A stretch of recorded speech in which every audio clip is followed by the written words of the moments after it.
শিক্ষার মান বজায় রাখতে ব্যর্থ হওয়ায় এবং কোনো ধরনের নিয়মনীতি না মানায় বিভিন্ন বিশ্ববিদ্যালয়ের দূরশিক্ষণ বা আউটার ক্যাম্পাস বন্ধের ঘোষণা দেয় সরকার।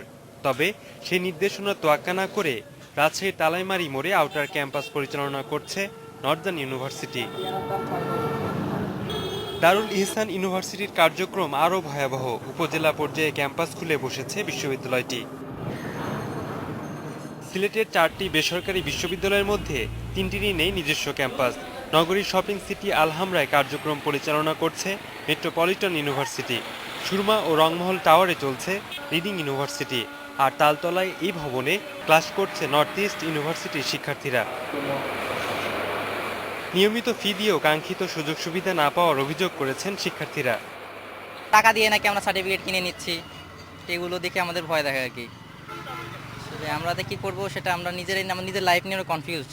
যদি কৈফিয়ত জারি করার সুযোগ থাকে এবং যদি বাধ্য থাকে, সেই ক্ষেত্রে বেসরকারি বিশ্ববিদ্যালয়ের মানটা নিয়ন্ত্রণ করতে পারবে।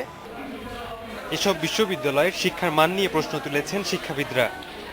প্রায়ই দেখা যায় যে তারা পাবলিক বিশ্ববিদ্যালয়ের শিক্ষকদেরকে অনেকটা পার্ট টাইম নিয়ে তাদের কাজ চালান, কিন্তু বেশিরভাগ শিক্ষকই তাদের খুব অল্প বেতনে নিতে হয়।